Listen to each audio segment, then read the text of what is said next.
Good morning and welcome this morning to Trading Futures, another great webcast from Schwab Coaching.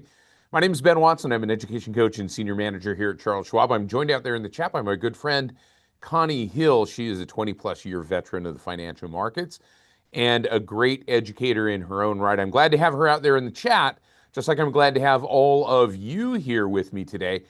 Whether you're watching this in the recorded version or whether you're watching us live, we appreciate you being here. Connie's there to help facilitate the conversation, so she'll be there to answer questions and respond and repost information that might go out there in the chat, so keep her busy. If you're watching this in the recorded version, leave us a comment in the comments section as we get into this discussion. I notice the presence of many of our familiar and usual suspects here this morning, so thanks for being with us. It is an interesting market this morning. Futures, as I just took a quick look, back up a little bit this morning. We'll take a look at the overall market picture here and then look at some of the individual names that are moving this morning as we get into this discussion. So we've got some movement in cryptocurrency. We've got some movement certainly in energy futures, as well as in some of the technology focused index futures. So we'll jump into that as well. And looks like metals as well, giving us a bit of a move this morning. So we'll take a look at that. I've got a new grid label that I want to try out with you, and I want to try out some ideas in this discussion. So once again, thanks for joining me. A couple of quick housekeeping items, though, that we do need to take care of as we get started in this futures webcast. Remember that everything we talk about is simply for illustrative and educational purposes only. It is not any kind of a recommendation or advice or solicitation of a particular account type or strategy or anything else. Remember that futures and futures options trading involves substantial risk. It is not suitable for all investors. Make sure that you read the risk disclosure statement for futures and options prior to trading futures products or even considering trading a futures product.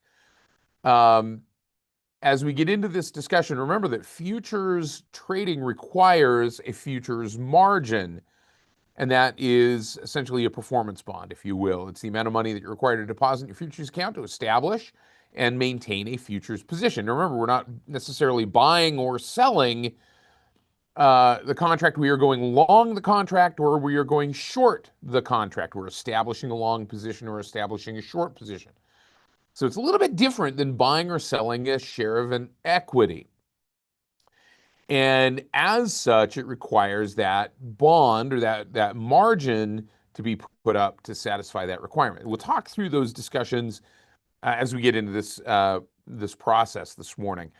Of course, remember that investing has risk, including loss of principal for some products and services, including futures, loss of more than your initial investment or margin in the trade. Stop orders aren't guaranteed, and execution when it comes to trading futures, stops are a little bit different than they are in equities. Anything that generates a market order that says to the broker, fill this order at the next available price, is likely to or going to get worked as an exchange designated limit order within a protection range. And that is for the protection of the exchange as well as the trader. And we'll talk through that process as well. So there's the possibility that a stop order might not get filled, very similar to a stop limit order, for instance, in an equity position. We're going to talk a little bit about virtual currencies today, and I've been discussing this, if you were with me yesterday or on previous Mondays, in our Introduction to Cryptocurrency webcast. We talked a little bit about the idea of using cryptocurrency futures as a means to evaluate the market. We're going to talk a little bit more about that this morning. Remember, though, that virtual currency derivatives trading involves unique and significant risks. Make sure you read the NFA Investor Advisory and the CFTC Customer Advisory about those particular products. Understand that there are some specific and unique risks to those virtual currency products. And those risks are not at all exhaustive nor comprehensive. They are changing and coming out and becoming more defined as we get deeper into those products. Remember, we're going to be using the thinkorswim desktop software platform, specifically the paper money version of that platform. It's a great learning environment, not a guarantee of future success. It doesn't do certain things that a live trading environment will do. In the case of futures, namely that revolves around order fill prices, which are algorithmically derived in the paper money platform. In a live trading account, those are going to be based on market forces, and those might be vastly different than you might experience in a paper money account. Remember also that past performance, no guarantee future results. All right, let's jump over here to the Thinkorswim desktop software platform, take a look at what's going on. Taking a look, first of all, at the ES, the /ES. This is the S&P 500 E-mini futures, and tracking kind of that broad market definition, right? The SPX index. So this is the futures contract on that SPX index. So I'm just going to preface this at this point. Some of you have been here for a long time. Some of you are brand new to this discussion. So if I take just a moment to describe things a little more exhaustively, understand it's for the benefit of those that are brand new. Those of you that are here on a regular basis on Tuesday mornings, you probably have heard me talk a little bit about that a couple of times. So /ES here, bouncing up a little bit this morning. Pretty significant bounce off the 50-period simple moving average yesterday with a little bit of rising RSI. So we've got some movement and momentum to the upside. A little bit of a gap, well, maybe a gap up today. I don't know, maybe not so much. And a bit perhaps, if you will, of what's sometimes referred to as an advanced block candle or a deliberation candle. Advanced block and deliberation candles simply are candles that follow some pretty good momentum that then kind of become, well, just exactly what you would expect from deliberation, kind of a wait and see type of mode. Now, here's the thing. We're in a holiday shortened week. We are at the end of the quarter. We are at the mid-year time frame, right? So this is the end of the second quarter. So it's like halftime, right? Going into halftime this weekend, if you will, we've got some data coming out in the market that is pretty condensed into today and tomorrow and Thursday. We're going to get jobs reports on Thursday. We're going to get some other economic data. We've got a couple of last retail-focused earnings announcements in the equity space that may drive this market. We've got still some uncertainty geopolitically. And going into next week, we're going to start back into earnings season again with the banks, and then we're going to get into the airlines and a few others. And so it just ends, and now it starts up again. So there are forces at work. So a deliberation candle today is probably not at all unusual in the context of things, right? Taking a look at the NASDAQ. NASDAQ up a little bit, continuing on some of that movement that we saw yesterday to the upside off of that 50-period moving average, similar to what we're seeing on the S&P 500, but a little bit stronger momentum today. So some upward movement. Initially, this was down earlier this morning, and I was looking at this as the potential for trading that back to the downside at the outset, but it's since reversed. So we're going to look a little bit differently at this in terms of the NASDAQ or the MNQ as we look at maybe the minis on this particular case. Taking a look at the Russell 2000, kind of sitting right there in the middle and kind of compressing. So small caps have been slowing down. We've got Fed speak this week. That's going to give us a better read perhaps on the new era of the Fed, if you will. That's largely going to have an impact initially in the small caps and then kind of filter its way out to the larger market. But small caps, a little bit more of a wait and see mode. That's also going to be a read on jobs, and that's going to play through into the small cap space as well. While we're here on this futures grid, I wanted to look at a couple of other things really quickly. /VX, take a look at where volatility futures are. Volatility futures down a little bit here in the last couple of trading sessions. Today, they are relatively flat. All right, so we're not seeing a lot of change in volatility. We're kind of sitting right about the 18 handle, maybe mid 18 handle here at this particular case, and kind of floating along at the moment. Now starting to maybe see a little bit of a tick back to the upside. Let's take a look also at /CL. This is crude oil, and this is one that a lot of traders, many traders, I don't know a lot. I know, and I don't know most. I know many traders. But we take a look at where this is, and it's kind of sitting right around that 70 mark. 70 seems to be an area of some support in the crude oil space finding that 70 level. Not seeing a lot of change in momentum. The RSI kind of sitting right at that lower reversal line and kind of cruising along sideways. The price kind of cruising along sideways. And again, maybe that's a reflection of the wait and see. We've had a little bit of additional geopolitical risk back and forth last weekend into this week. There have been trading attacks. There's also been more flow of product through the Straits of Hormuz, which is the straits du jour that we need to pay attention to. Now taking a look, because I think a couple of others, let's see who else pointed it out earlier in this discussion. I think it was it Sam? It was Sam talking about the crack spread. So let's take a look at /RB and see what's going on with RBOB gasoline, kind of sitting flat as well. A little bit more volatility in RBOB gasoline, a little bit more of a bullish divergence, however, in RBOB gasoline futures. You start to see that RSI ticking up a little bit. You start to see still lower lows in the price of that particular futures contract. Starting to see maybe that little bit of a pickup. Let's take a look at /HO, which is going to be the one that's going to be in focus over the course of the next few days and weeks as we get into those airline earnings.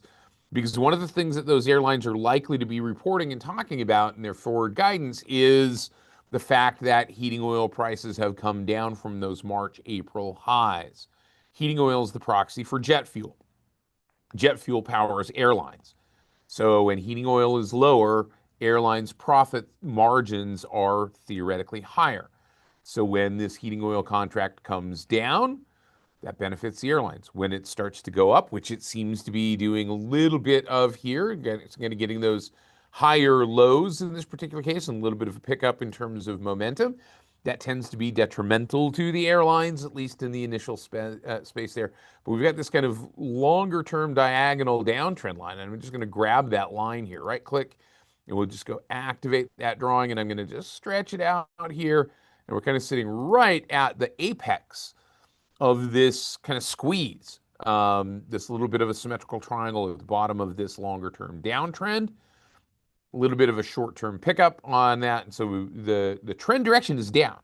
So the likely move from a technical analysis perspective, by no means a guarantee, is for price to move to the downside here in this particular case. Yet we're getting a little bit of a bounce. Momentum's picking up.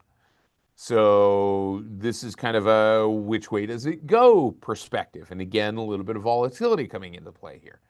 This is on a one-day chart, or excuse me, a one-year daily chart. And we're going to take a look at these in terms of that space. Now, that being said, talking about the crack spread, and I just wanted to address this particular question really quickly. The crack spread simply refers to this, all right?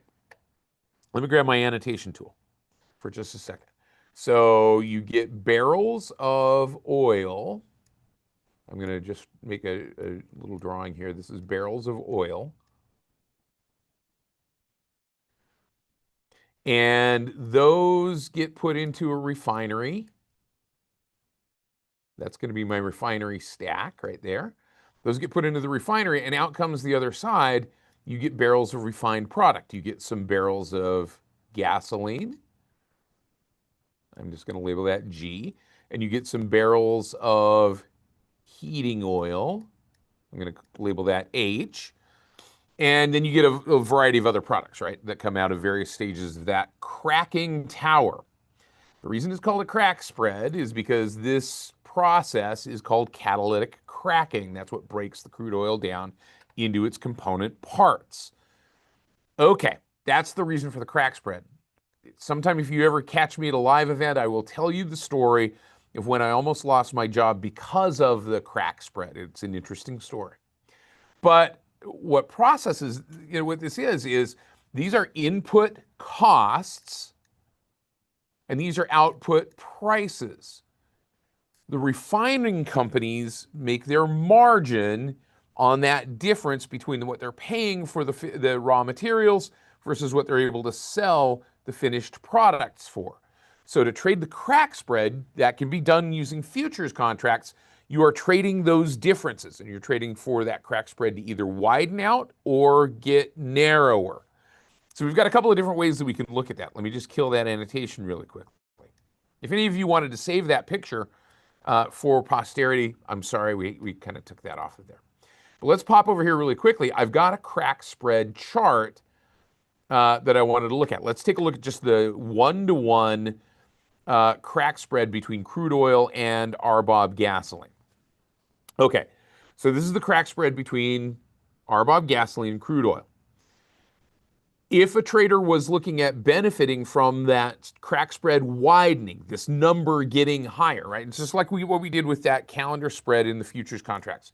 Starting to see that upward movement in this number, this price, this disparity between those two getting wider, a trader could go long RBOB futures and short crude oil futures.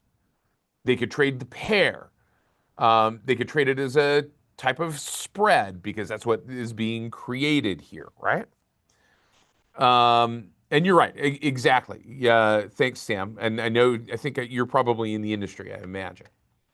If a trader thought that that crack spread was going to get smaller, meaning input costs were going to go up and output prices were going to go down, for instance, or vice versa, they could trade the opposite direction, go long RBOB and short crude oil, or long crude oil and short RBOB, right? That would be trading that crack spread. So that's one way that a trader can benefit from using futures contracts as a means to trade this. This is a one-to-one crack spread. There's a 3-to-1 crack spread and others. I don't want to spend the entire time doing that, but I just wanted to kind of address that in terms of that space. RBOB crack spread's getting a little bit wider. Let's take a look really quickly at the heating oil crack spread. Heating oil crack spread actually has been getting a little bit lower, right? So that's been diminishing a little bit. Difference in product and difference in what the refineries have been focusing on in terms of their output. Where's the price been? It's been in diesel fuel and heating oil. So they have been putting out a lot of product. Now we're in summer driving season. That transitions perhaps back to gasoline as those input costs drop a little bit. All right, let's take a look really quick. What causes the difference between input cost and output prices? Demand, right? Supply and demand. This is the function purely of supply and demand. If there's increased supply, input costs go down. If there is increased demand for finished products, output prices go up and vice versa. So this is a supply and demand relationship. All right, now that we know that, now we've got that kind of idea in place. Let's pop over here really quickly, and I'm going to go to my futures grid with labels. And we're going to take a look at the /MNQ really quickly. But I've also got my watch list here of my micro futures. Now, micro futures are smaller than the big contracts, thus the name micros. We'll talk about the difference in terms of those sizes in just a second here. But these are this is a watch list that is publicly available. If you go to the watch lists and you go to public watch lists and you come down here to micro futures, you've got micro futures. You also have all futures, right? All of the futures contracts. So you can come right over here to those that trade 24/7. There's a new one there. You can get all of those different contracts, right? So here's the futures contracts. Here's those that trade 24/7, for instance. Currently, that is the list of those that trade 24/7. You can jump into public watch lists and we can go to all futures. You can see all of those futures symbols here. We'll talk about where else you can see that. But then I'm also going to pop over here back to our micro futures. So we're going to jump over here to public, micro futures. Here's our micro futures contracts. All I did is I sorted this by one column, and that is net change. This is on a daily basis. This is aggregating this on a daily basis. So I've got Bitcoin futures that are down on that bottom side, that are moving to the downside /MBT. I've got micro ether futures that are moving in a downward direction. And up on the top side, I've got /MNQ and MES that are moving higher. And you can kind of see the relationship there. That's just a crude level, not crude oil. That is a crude level of technical analysis, just looking at daily net change. So that's why I started with the /MNQ, because we're getting positive net change on the NASDAQ. We're also getting negative net change on Bitcoin futures. Let's pop back over here to the charts real quick. /MNQ. Left-hand side of this grid is a 1-year daily chart. Right-hand side is today, 5 minutes. And it made a big reversal. I was looking at when I was getting prepped for this particular webcast, I was watching this downward movement, watching for it to break to the downside. It has now since reversed and started to move to the upside with a pretty good level of trend strength. Starting to see that movement to the upside. So let's pop over here to the left-hand side first real quick. This is the 1-year daily chart. I've got a grid label here that shows us tick size, tick value, point value, and notional value of this particular contract. This is a micro contract, so it's smaller. Tick size, 0.25. So these last 2 digits are going to be the significant digits. The tick value, when they change, that's 50 cents.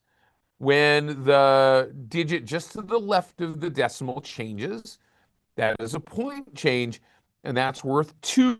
And $2 times that price of the contract gives you the notional value of this contract. All right. If we were going to look at /NQ, which is the big contract, you see that that's 10 times this micro contract. 0.25 tick size, the same. Tick value is now $5 instead of 50 cents. Point value is $20. $20 times the price gives you the notional value of this big contract. So /MNQ has a smaller initial margin. Might be a little more palatable. Again, not making a recommendation, might be a little more palatable for an investor in terms of putting up that margin requirement to initiate a position in this particular futures contract. So let's look over to the right-hand side as I move over to the grid. And I've got that resistance level drawn in here. We're starting to make that move through that level, at least in the near term. As we start to see this upward movement, this is today's trading 5-minute chart. ADX is this indicator that I'm using on the bottom, average directional indicator. That is just simply a trend strength gauge. Above 25 is a strong trend, all right? And we're getting to this level. So if I pop back over here to the right-hand side and kind of zoom in, you can see where that little reversal is, right? That break. So 30,309.84 is a line that we drew in there as a potential resistance level. We come back over to the left or the right-hand side.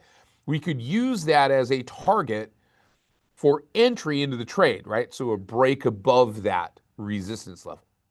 So that's what we're going to use here in this particular case. Now, one of the things that I talked about last week or 2 weeks ago in one of the webcasts that I did was intraday trading using ATRs as a means to set targets and stops. Now, we could do it technically, but we can also use kind of a volatility-based expression. So the problem is you got to have an understanding and an idea of what that ATR, average true range, is, the typical movement. So what I created was a label called Expanded ATR Labels. And all that ATR label is doing is taking a 14-period ATR average true range, and I just put a label box here. So ATR currently is 51.75. That's the typical range of movement, right? 1 times that ATR is showing the price level. So 1 times ATR would be 30,263 from where it is currently. Minus 1 ATR would be 30,160. 2 times ATR would be 30,315. Minus 2 times ATR would be 30,108, right? So all I'm using this label for is to kind of give me that range. So if we're going to use ATR as a target and a stop, I've already got those levels calculated for me, right? So I can use the ATR number and I can set specific price levels. So what we might think about doing here in this particular case is this. For an intraday trade, I'm going to set up a right-click buy custom with OCO bracket. So I'm just going to do a right-click buy custom with OCO bracket.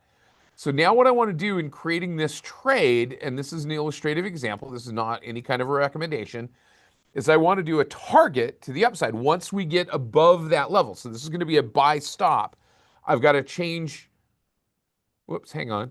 I did a right click sell. So we go right click and buy custom with OCO bracket. There we go. I'm going to make that a buy stop at this level, 30,306, or whatever it might be, 30,309, I think is where we put that number. That says stop, wait, don't do anything until price gets to that level, then enter the trade, right? Stop, wait, buy stop is the same as sell stop. In this case, it's going to be a buy market order. We can make it a buy limit order. This market is not moving very fast, at least initially. So that's going to get worked as an exchange designated limit order. Okay. So now I want to set my target to the upside at 2 times ATR. So where do I have to be 2 times ATR? 30,393. So to get to 2 times ATR, I'm going to put in 30,393. Actually, I'm going to go 394 because we're almost there. I'm going to go 394. There we go. So 2 times ATR is 30,393, and that's just being calculated dynamically as the price moves. I'm going to use that as a sell limit. It says, wait, don't sell it until you can sell it at that price or higher. I'm going to make that good till canceled. Now, we're going to make our stop order 1 times ATR to the downside. So I'm going to go to 1 times ATR on this label, 30,242.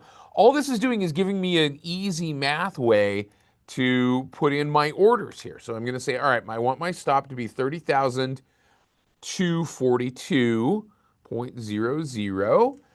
And I'm going to make that a stop, and I'm going to make that good till cancel. Now that's going to be a stop market order, so that's going to get worked as an exchange designated limit order in this particular case. So now I've got, as I put this trade together, I've got a 2-to-1 trade, right? Simply based on ATR. 2 times ATR to the upside, 1 times ATR to the downside as a stop. That might be too tight, but we're just playing with this at this point, right? We're experimenting with this. So the price of the instrument right now, the price of this contract is 30,321. We're getting in at 30,309 or better. So if I put this order on, that order should fill theoretically right away. But once again, that's going to get worked as an exchange designated limit order. And if price moves quickly beyond that protection range, that order may get rejected or not filled. So I'm going to go ahead and click on confirm and send, read through this order to make sure that that's what I want it to do. And by the way, I just happened to notice, again, this is just a bug. I'm going to make sure that these 2 orders to exit are in fact to close. So I'm going to go back to confirm and send, make sure that I've got an order to open the position or initiate the long position, an order to close, and an order to close. My initial margin in this particular position, 1 contract, is $5,094. All right, that's what I've got to maintain, or at least initially put up. Maintenance margin is going to go down a little bit, but that's what I've got to have in my account in order to initiate this long position in this /NQ. And I'm going to come back here and I'm going to put this in our futures group. We're going to go ahead and click on send and fire that order off. All right, we are in the trade. So now we are long this position. I'm going to share it. Hang on. Thanks, Peppy. Yeah, absolutely. The nice thing is it's starting to move in our direction. I'm going to come up here to my little gear icon right here, and I'm going to show my orders so that you can see where those orders are, right? So 2 times ATR to the upside, 1 times ATR to the downside in terms of this being a 2-to-1 trade. And we're already starting to move up into that territory. So all I did is I used that as a means to determine where I'm going to get into the trade and where I'm going to get out of the trade. And you can use 3 times ATR, 4 times ATR. You can adjust this label the way that you want to. So what I'm going to do is I'm going to share that with you. I'm going to go right here, and I'm going to right click, and we're going to click on share. Now, anytime we share anything, remember it is for illustrative and educational purposes only. So this is going to be, let's do this, Control V, and we'll put it right here. It's not guaranteed for time or accuracy, but there is that futures label, or excuse me, that ATR label. You can use it on anything. you can put that in place and use it on anything. So that trade is going in the direction that we wanted it to go. Let's take a look at the other side of this list of micro futures, and that's / MBT going in a downward direction. Let's see what that chart looks like. So we're going to go back over here to our chart. I'm going to restore my cells here really quick, and we're going to go to / MBT. Now, if I take a look at / MBT, again, this is micro Bitcoin. So let me make sure that I'm on the right contract / MBT. There it is right there. This is the continuous contract. It has been moving to the downside. If we take a look at this this today 5-minute chart, pretty significant move to the downside. So you can do that, Rita. Absolutely. Yeah. I mean, I don't do the same thing. I don't use the same charts that James does, but go ahead. That works too. Everybody, I think, suffers under this delusion that there is one right answer to how you can do something when it comes to trading. And the absolute answer is this: there is no one best right answer for anybody, for any situation. There's always experimentation. There's always trial and error. There's always optimizing. Now, that presents us with infinite possibilities, but also presents us with infinite challenges, doesn't it? All right. So try it out and see. That's what's so fun about the market, right? Because it gives us these opportunities. So take a look at / MBT. And again, we'll pop over to the left-hand side grid real fast. So tick size is 5. So this is going to move in 5 increments. That tick value is 50 cents. When that moves, that's going to be 10 cents, right? So every time that moves, that's going to be a 10-cent increment. The risk in this contract, or the notional value, is 0.10 times that value. That gives you your notional value. If we click on the drop-down box and we drop into the futures sub-tab, we can see that our initial long margin here is 2,392. Initial short margin is the same for / MBT. This is the micro Bitcoin contract. If we were to go back up to / BTC, right, / BTC, that's the big contract. Tick size is the same. Tick value is 25 cents or $25. Initial margin, because of the volatility in the product, has increased from I think it was probably somewhere in the $80,000 range to now $119,000. So to initiate a long or short position in the full-size Bitcoin contract, that's a pretty hefty initial margin to hold to get into that trade, which is why. And again, this is not advice or recommendation or anything else. This is just simply looking at this from a practical standpoint, looking at something like / MBT, the micro contract, which trades with its own forces, but in the same direction and based on the same underlying, which is Bitcoin spot, has a smaller initial margin requirement. So for retail traders, that may be a consideration in terms of the amount of capital required to initiate a position. So this is our left-hand side chart. Let's look at the right-hand side chart. We're getting a little bit of a turnaround here to the upside, a little bit of a move to the upside. So we find a little bit of support down around this 58,457 mark. Now, a couple of ways that we can think about this, right? Because from a technical analysis perspective, we might look and say, hey, you know what? I've got a diagonal trend line. This is currently sitting right at that diagonal trend line. I'm going to give myself a little bit of room to the downside. And think about the idea that maybe this is going to bounce off of that level and go down.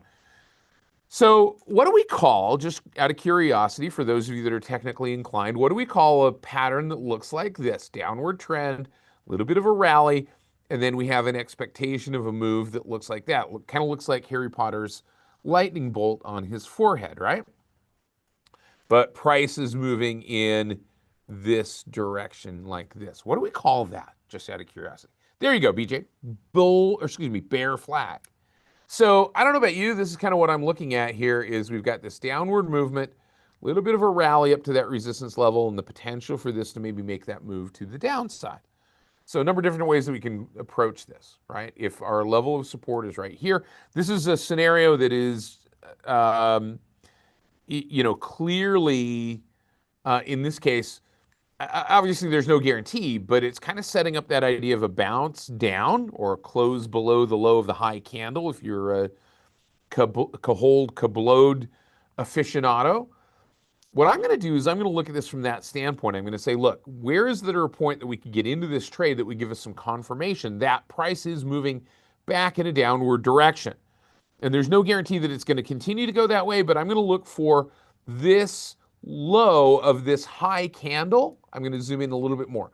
Here's our high candle. I'm going to look for a move below this low. So 58.6,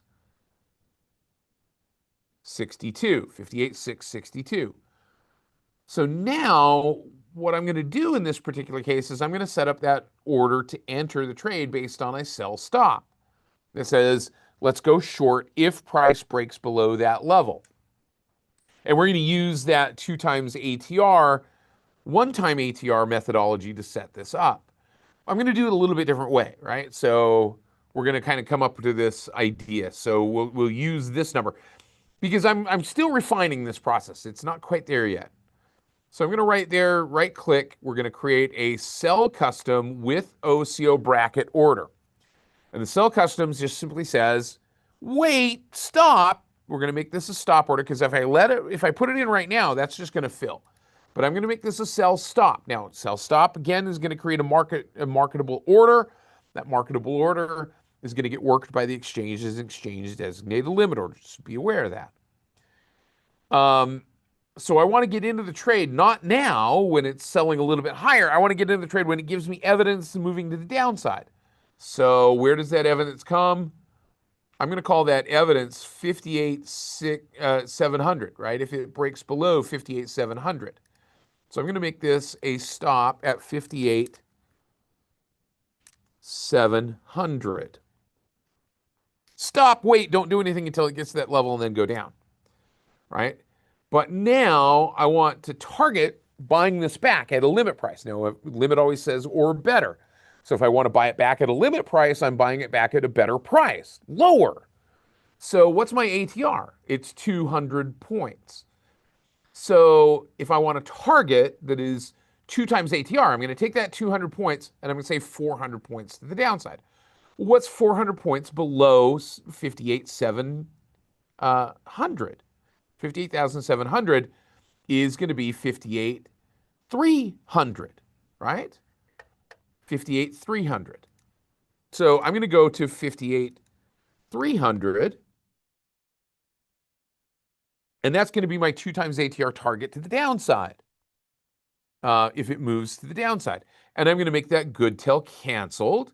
Now, I'm going to go 1 ATR to the upside. So 7, 8, 9, that's going to be 58,900 is going to be our 1 ATR to the upside, 58,900. Okay, cool. And I'm going to make that good till canceled so that those match.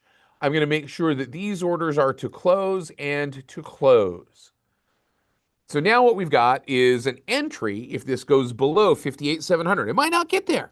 This order might not fill. But if it goes below 58,700, then go short the contract, initiate a short contract, a short position in /MBT. Then buy it back at 58,300 if it goes down. That's our target. Or buy it back at a buy stop, which says stop, wait, don't buy it back until it gets to that price at 58,900. So that's both of those levels based on ATR and rounding, right? Because retail traders like to round a lot. So I'm going to go ahead and I'm going to click on confirm and send. We're going to make sure that this order is what we want it to do. Sell to open, so we're going short. Buy it back if it goes up, or excuse me, buy it back if it goes down 400 points. Buy it back if it goes up 200 points. 2 times ATR to the downside, 1 times ATR to the upside, right? And my initial margin, 2,392, right? 2,092. And so we're going to put this in our futures group. We're going to click on send. And that order is going to sit there and wait because it's not triggered yet, right? Now, here's the thing. This is a short-term intraday trade. These ATR numbers are going to be based on, because this is an intraday chart, these ATR numbers are going to be based on that intraday chart. They're going to be different if I'm looking at a 1-year daily chart. Because if I were looking at a 1-year daily chart, I might be looking at a longer term downward move based on that bear flag. But in this particular case, this is a fairly short term trade. If this makes that move to the downside, my target is really just below this support level. So this is a point where a trader could say, hey, you know what? Maybe I'll take half of the trade off there and book some profit, theoretically, and then leave half of it on. So that's where we could get into some of those nested exit orders, right? Those nested OCO orders. All right. I wanted to take a look at a couple of other things that might be moving just before we jump off the discussion here really quickly. So let's restore our cells and our grid here. And let's take a look at our Market Watch tab and see what else is moving. So gold seems to be on the move here at this point. Let's take a look at what else might be moving. Silver looks like is moving as well in terms of those micro contracts. So let's go to our /MGC. That's our gold contract. And gold seems to be breaking out to the upside in that short term. It's been in the longer term chart. It's been in a downward trend. It's been finding perhaps a little bit of a support level. In fact, we could draw that support level in. So we're seeing a little bit of a bounce trend. Strength is gaining strength, and we've got a bit of a breakout. So a trader could look at going long this intraday gold contract. Initial margin in this trade, if we click on that drop down box, is 3,636 to go long the contract. All right, we know that gold's moving. Let's take a look at /SIL. And silver seems to be breaking out as well. You know, not at all without, I think, connection, is the idea that maybe there's some concern about the Kevin Warsh-led Fed, and we're going to get some, hopefully, maybe a little bit more clarity on that with Fed speak this week. But gold and silver tend to be kind of those, or have been perennially, some of those oppositional or moving in a non-correlated way to equities, for instance. For a lot of different reasons. Silver tends to be a little more industrial. Gold tends to be a little more anti-inflationary. But both seem to be breaking out at this point. Let's go back to our Market Watch tab. And let's take a look at what copper is doing here really quickly.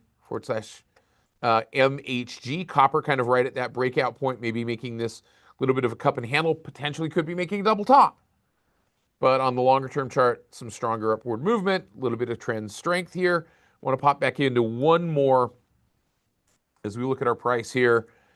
Let's take a look at on the downside here, or actually moving, let's take a look at where crude oil is. So here's /MCL and kind of seeing what's going on with crude. So again, kind of hovering around that $70 a barrel range, maybe making a bit of a bear flag. So a trader might look at this and look for maybe a bear flag entry. So if we were going to draw a bear flag here, we might draw from that high down to here. Some traders would define a bear flag like this, duplicate that drawing, take it down here to the bottom side. If you weren't looking at a Cahol or a Kablode entry into the trade, so some traders might look at this and say, look, I'm going to enter short if this breaks 70.75, close it if it goes to 69.95, or close it if it goes back up to 71, for instance, and structure the trade that way. We've got a lot of great resources on trading bear flags and bull flags.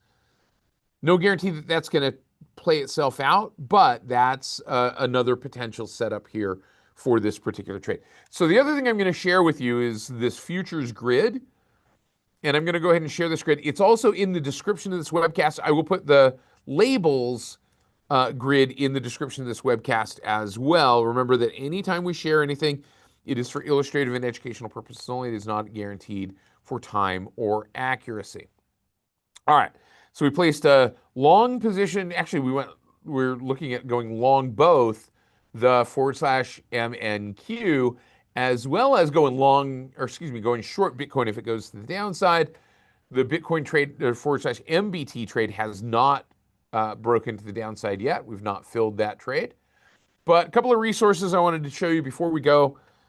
Really quickly, if you want to learn more about trading futures here at Schwab, go to go to schwab.com/futures. That's going to give you some great information about trading futures.